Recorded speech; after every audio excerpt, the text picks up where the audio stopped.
Saudara-saudara, manusia siapa yang bebas dari persoalan? Manusia siapa yang tidak memiliki masalah dalam kehidupannya? Setiap kita punya masalah tersendiri. Mulai dari masalah ekonomi, masalah sosial, hubungan antar manusia, masalah keluarga, masalah anak, kekhawatiran akan masa depan, dan masih banyak lagi. Tetapi masalah-masalah itu justru menjadi pemicu kita untuk berkreasi. Bagaimana kita menyelesaikan masalah-masalah itu.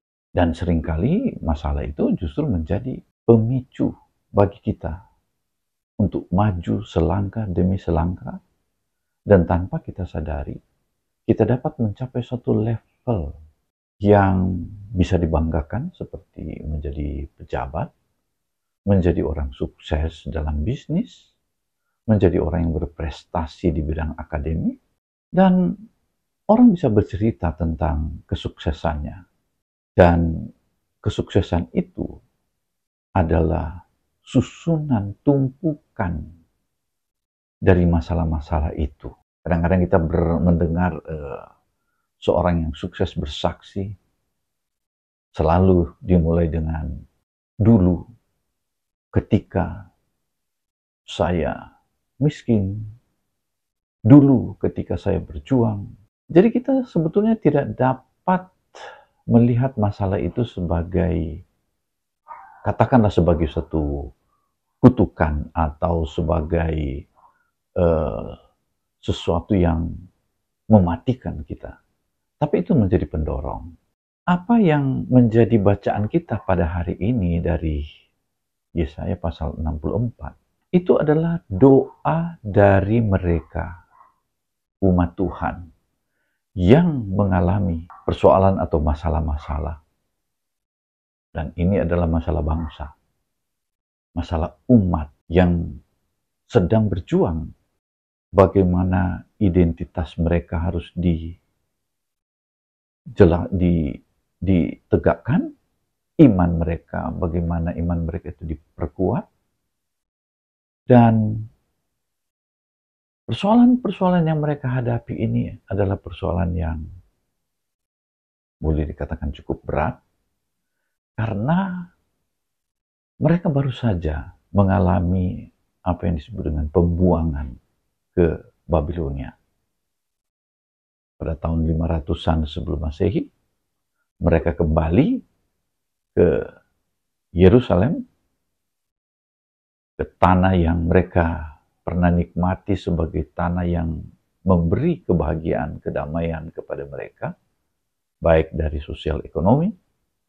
Tetapi suatu waktu bisa terjadi di mana mereka harus digiring dan dibawa ke tempat yang bukan tanah mereka. Jadi pada waktu mereka kembali, mereka melihat memang waktu itu tidak semua orang dibuang ke Babilonia. Ada orang-orang yang ditinggalkan oleh kerajaan Babel, Raja Nebukadnezar. Nah, itu ditinggalkan begitu saja, yaitu orang-orang kelas bawah. Yang diangkutkan itu orang-orang kelas atas. Para cendekiawan, para orang-orang sukses dalam ekonomi, itu dibawa. Tapi yang ditinggalkan adalah orang-orang kelas bawah yang diharapkan mereka itu tetap bekerja untuk kehidupan sehari-hari, yaitu para petani. Dan ketika mereka pulang, mereka melihat ada satu yang sangat menyedihkan dari kota yang pernah mereka tinggali itu. Itu berantakan, jadi kumuh. Belum lagi bangsa-bangsa lain di sekitar seperti bangsa Edom di bagian tenggara. Itu mengambil kesempatan untuk menduduki tanah itu. Jadi kacau balau. Tapi sebetulnya menjadi persoalan mereka di sini adalah iman mereka itu sangat diperjuangkan pada waktu itu. Karena apa? Karena semua aspek kehidupan yang ada saat itu bertentangan dengan iman mereka. Makanan haram masuk, kemudian kehidupan mereka, pernikahan, mulai dari pernikahan, pendidikan, semua kacau balau. Dan ini yang mereka hadapi. Nah, sebagai manusia tentunya selalu apapun yang mereka hadapi selalu dikaitkan dengan apa salah kami terhadap Tuhan. Apa dosa kami terhadap Tuhan. Dan ini juga seringkali dialami oleh kita saat ini. Bahwa ketika kita menghadapi persoalan, kita juga menghubungkan itu dengan apa dosa saya sehingga saya jadi begini. Apa kesalahan saya sehingga saya jadi begini. Dan itulah yang melatar belakangi doa dari bangsa ini kepada Tuhan di bacaan kita, Yesaya 64. Dan mereka tetap melihat kepada Tuhan sebagai harapan hidup mereka. Dan yang menarik ialah mereka tidak meminta apapun kecuali mereka berseru dan melihat Tuhan sebagai harapan satu-satunya. Mereka berdoa begini, sesungguhnya Engkau ini murka, sebab kami berdosa terhadap Engkau, kami memberontak sejak dahulu kala. Ini yang mereka bereskan dulu. Demikianlah kami sekalian, seperti seorang najis, dan segala kesalehan kami seperti kain kotor. Kami sekalian menjadi layu seperti daun, dan kami lenyap oleh kejahatan kami, seperti daun dilenyapkan oleh angin. Tidak ada yang memanggil namamu, atau bangkit untuk berpegang kepadamu. Sebab Engkau menyembunyikan wajah-Mu terhadap kami, dan menyerahkan kami ke dalam kekuasaan dosa kami. Dalam menyelesaikan masalah, mereka mulai dengan pengakuan dosa. Dan inilah yang menjadi bagian dari kehidupan ibadah kita. Yaitu ketika datang beribadah, kita tidak segera untuk bernyanyi, bersukaria, seolah-olah kita tidak punya persoalan dengan Tuhan. Dosa harus dibereskan. Yaitu dengan pertama itu mengakui kepada Tuhan bahwa kita itu berdosa kepada Tuhan. Dan doa mereka lanjut seperti ini. Tetapi sekarang ya Tuhan, Engkau Bapa kami. Kami tanah liat, dan Engkaulah yang membentuk kami, dan kami sekalian adalah buatan tangan-Mu. Jadi mereka berseru kepada Tuhan bagaikan seruan seorang anak kepada ayahnya. Seorang anak yang berseru kepada ayahnya tentu mempunyai harapan bahwa ayahnya itu tidak mungkin akan meninggalkan dia. Ayahnya itu tidak mungkin membiarkan dia. Dan inilah yang menjadi kekuatan kita. Ketika kita berseru kepada Tuhan, bahwa ingat, Tuhan kita itu adalah Sang Bapa yang mengasihi anak-anaknya dan tidak akan membiarkan anak-anaknya.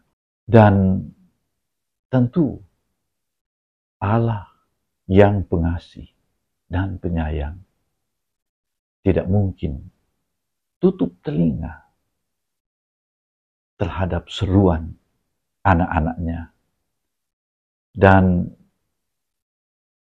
mereka berseru begini, ya Tuhan, janganlah murka amat sangat dan janganlah mengingat-ingat dosa untuk seterusnya.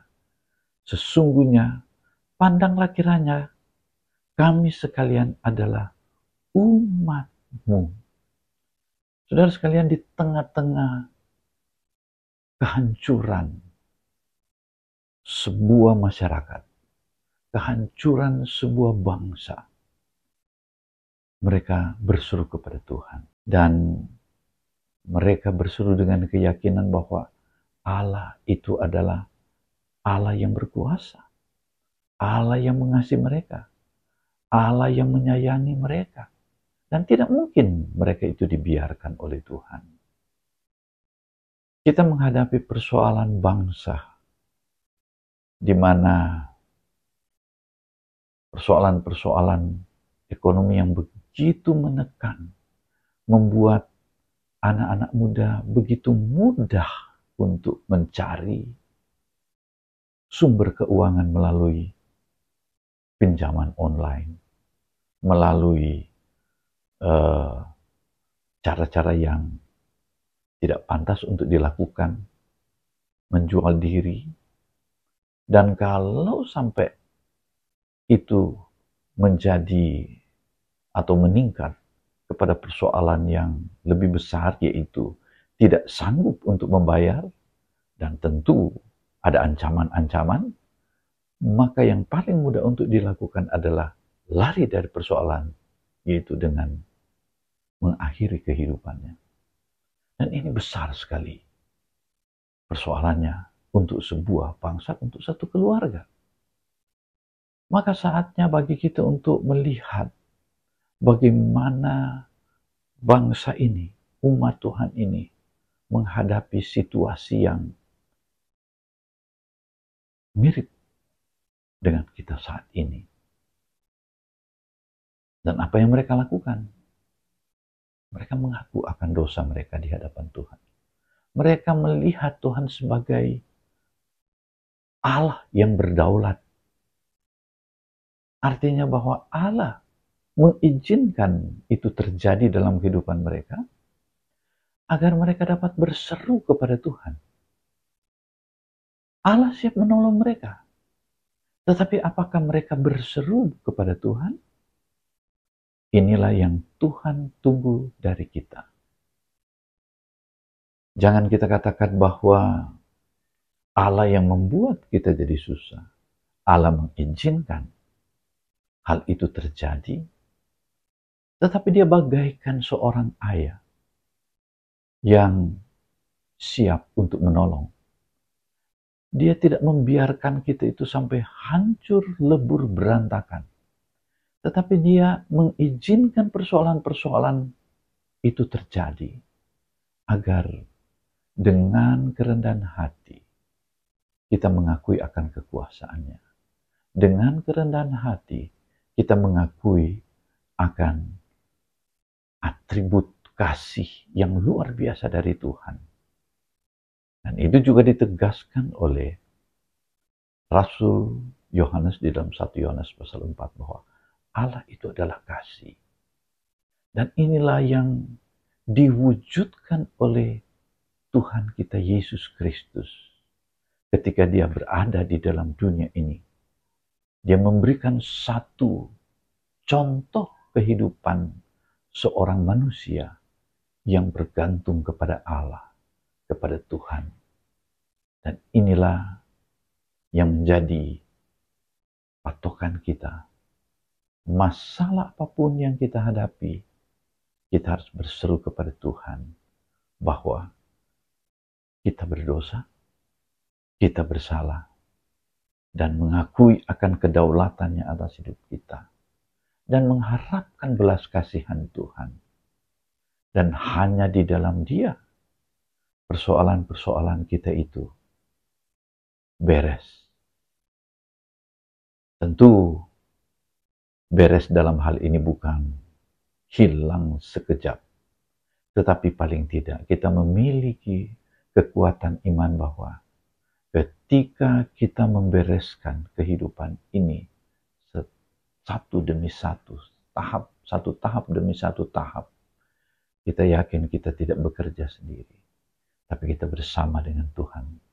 Tidak ada satu persoalan besar seperti hutang kita itu lalu kemudian diselesaikan dengan simsalabim dalam 1-2 menit. Tidak.